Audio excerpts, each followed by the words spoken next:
Shalom a todos. Hoy vamos a ver cómo la ciudadanía romana de Pablo de Tarso no es histórica, sino es una construcción del autor de Hechos de los Apóstoles. Hoy respondemos a la siguiente pregunta: ¿se puede ser fariseo, hijo de fariseos, y a la misma vez ser ciudadano romano? Estuvimos hablando en el anterior vídeo sobre la incompatibilidad entre ser ciudadano de Tarso y ser fariseo, y hoy vamos a tocar el tema de la ciudadanía romana de Pablo de Tarso. Según el autor de Hechos de los Apóstoles, Pablo de Tarso tenía la ciudadanía romana desde su nacimiento. Pero hay algo curioso: cuando abrimos las cartas auténticas de Pablo de Tarso, escritas por él mismo, jamás dice que sea ciudadano romano, ni una sola vez. Y eso en el siglo I o siglo I habría sido un detalle muy relevante, porque la ciudadanía romana no era solo un privilegio legal, era una marca de prestigio, un símbolo de estatus social y de conexión directa con el poder imperial. Entonces, ¿por qué Pablo calla sobre algo tan importante? ¿Es posible que esa supuesta ciudadanía sea una invención posterior del autor de Hechos de los Apóstoles, una creación literaria para presentar a Pablo como un ciudadano respetable del imperio? Hoy vamos a ver por qué es incompatible históricamente que Pablo haya sido al mismo tiempo fariseo, hijo de fariseos y ciudadano romano. Comencemos entonces por lo más contundente. Pablo nunca menciona ser ciudadano romano. En sus cartas, que son nuestras fuentes más antiguas sobre él, Pablo habla de su vida, de sus viajes, de su sufrimiento, de sus visiones, de su origen judío, pero nunca se presenta como ciudadano romano. En cambio, cuando se presenta ante sus comunidades, dice cosas como 2 Corintios 11:22, soy hebreo israelita, descendiente de Abraham. Inclusive Filipenses 3:5 con la cita de fariseo. Y en Hechos 23:6, confirmando Filipenses 3:5, se expone que es fariseo, hijo de fariseos. Y esto es clave porque si él realmente hubiera tenido la ciudadanía romana, habría sido un argumento de enorme fuerza retórica. En ciudades como Corinto o Filipos, colonias romanas donde la ciudadanía era un símbolo de honor, Pablo podría haber usado ese estatus para reforzar su autoridad. Pero no lo hace. En 2 Corintios 11, cuando se defiende de sus adversarios, enumera sus sufrimientos y sus privilegios, pero no menciona la ciudadanía romana, aunque habría sido el punto culminante de su argumentación. Este silencio es muy difícil de explicar a menos que Pablo no fuera ciudadano romano. Y nos tenemos que hacer la siguiente pregunta: ¿y cómo se podía obtener la ciudadanía romana? La ciudadanía romana no era algo que uno tuviera por casualidad, era un estatus jurídico complejo que se adquiría de varias maneras. La primera por nacimiento, si el padre era ciudadano. Segundo, por manumisión, es decir, si un esclavo era liberado por un ciudadano romano. Tercera, por ejemplo, por concesión legal o imperial, como recompensa o privilegio. O por servicio militar después de 25 años en las tropas auxiliares. Ahora bien, Pablo no encaja en ninguno de estos casos, a no ser que agarremos lo que expuso Jerónimo, que ya hablamos de eso en otro vídeo. Ya sabéis que fue hecho prisionero en Giscala y fue trasladado a Tarso. No era hijo de romanos, no fue liberto, no sirvió en el ejército y no hay registro alguno de una concesión imperial a su favor. Cuando Hechos dice que era ciudadano romano desde su nacimiento, parece estar repitiendo una fórmula narrativa para dar a Pablo un perfil más respetable y protegerlo frente a las autoridades romanas, pero desde un punto de vista histórico, esa afirmación carece de fundamento.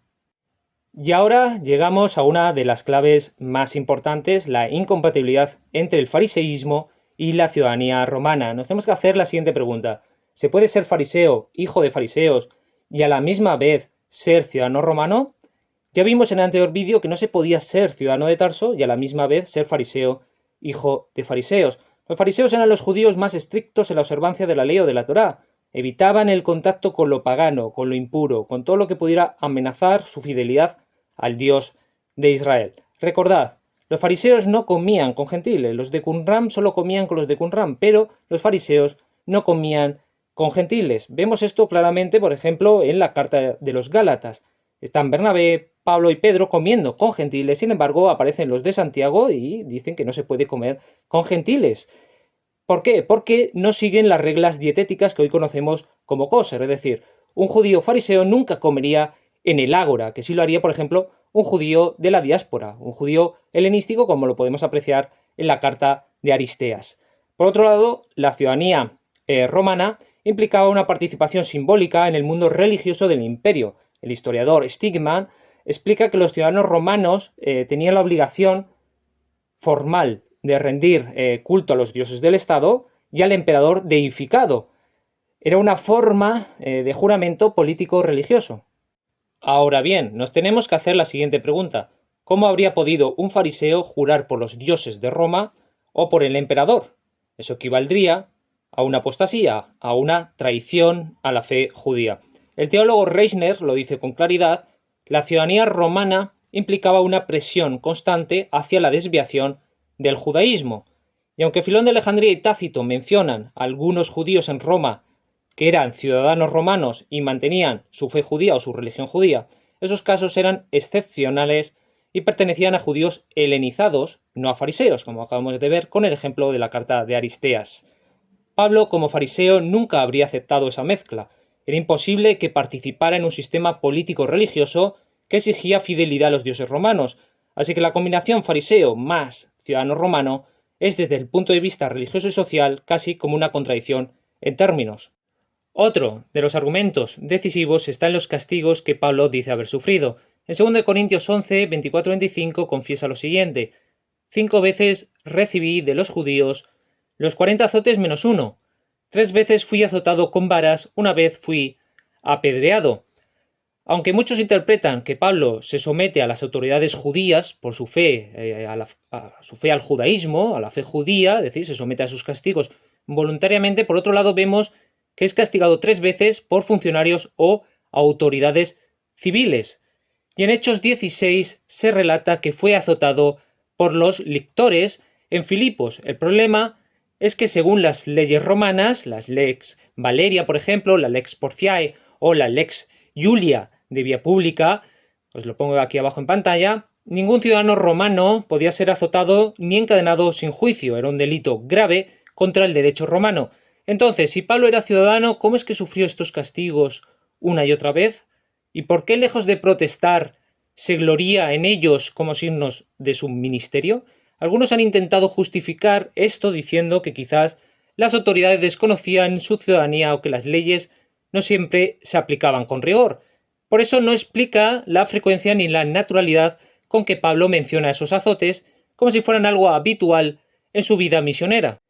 Y nos tenemos que hacer la siguiente pregunta: si Pablo de Tarso recibía los castigos de forma voluntaria para asemejarse a lo sufrido por su Señor Jesucristo, ¿cómo es posible que en Hechos de los Apóstoles 22 utilice su ciudadanía romana para evitar un castigo? Otros han intentado resolver la contradicción con un argumento jurídico. Según el jurista Gallo, recogido en la Digesta, os pongo la cita abajo, existían ciertos delitos que podían castigarse con la pérdida temporal o definitiva de la ciudadanía, permitiendo así aplicar penas corporales. Sin embargo, en el caso de Pablo, Hechos 22-25, presupone que el apóstol todavía era ciudadano al ser detenido, lo que haría imposible que hubiera perdido la ciudadanía y luego la hubiera recuperado. Como señala David Álvarez Cineira en su tesis, esa hipótesis es jurídicamente inconsistente e históricamente muy improbable. El propio Pablo se presenta como alguien expuesto a castigos corporales sin ninguna protección especial, lo cual indica que de hecho no gozaba de los derechos de un ciudadano romano. Si lo hubiera sido, sus azotes serían sencillamente ilegales. Para comprender mejor el marco histórico en que Pablo desarrolla su misión, hay que recordar un episodio clave: el edicto del emperador Claudio en el año 49 después de Cristo. Según el historiador Suetonio y el papiro Plon, Claudio ordenó expulsar de Roma a todos los judíos que agitaban disturbios impulsados por un tal Crestos. Este decreto, además, no afectaba a los ciudadanos romanos, sino a los judíos extranjeros residentes en la capital. Durante este periodo, Pablo concentra su actividad en Macedonia y Grecia, Tesalónica, Filipos, Corinto, y no intentaba volver a Roma hasta años después. Si realmente hubiera sido ciudadano romano, habría tenido inmunidad ante ese edicto y podría haberse desplazado sin impedimentos. Pero todo indica que se vio afectado indirectamente por las restricciones impuestas a los judíos. Esto solo se explica si no tenía la ciudadanía romana y era considerado simplemente un judío de la diáspora. De hecho, los colaboradores más cercanos de Pablo, como Priscila y Aquila, fueron precisamente expulsados de Roma por este decreto según Hechos 18:2. Y cuando Pablo los encuentra en Corinto, comparten oficio y destino. Esa conexión directa con judíos expulsados por el edicto imperial refuerza la idea de que Pablo pertenecía a la misma categoría legal y social que ellos, no como ciudadano romano, sino como judío itinerante sujeto a las decisiones del emperador. Otro detalle que refuerza la improbabilidad de la ciudadanía de Pablo tiene que ver con el uso de la tria nomina, que hace poco lo vimos en un vídeo. Los 3 nombres latinos que identificaban a los verdaderos ciudadanos romanos. El uso indebido de esta fórmula era considerado delito. El propio emperador Claudio, según Suetonio, sancionó a quienes atribuían falsamente nombres y títulos de ciudadanos romanos. Esto muestra que el Imperio Romano controlaba estrictamente quién podía ostentar la ciudadanía romana. No era algo que se fingiera sin consecuencias, de modo que si Pablo hubiera proclamado ser romano, habría tenido que identificarse con su tria nomina y demostrarlo ante las autoridades, cosa que nunca sucede en sus cartas ni en su vida documentada. Además, ningún registro, ni epigráfico, ni literario, conserva un nombre romano para Pablo de Tarso, lo que confirma que nunca formó parte del cuerpo cívico romano. Todo esto nos lleva a una conclusión clara. La ciudadanía romana de Pablo no es un dato histórico, sino una recreación literaria del autor de Hechos de los Apóstoles, diseñada para presentar al cristianismo como una religión respetable ante Roma. Algunas personas, para justificar la historicidad de la ciudadanía romana de Pablo de Tarso, utilizan la apelación ante el César. Vamos a hablar de eso el próximo martes, así que nos vemos. Litraul Mahab, Dius, Salud, hasta la vista y Litraot.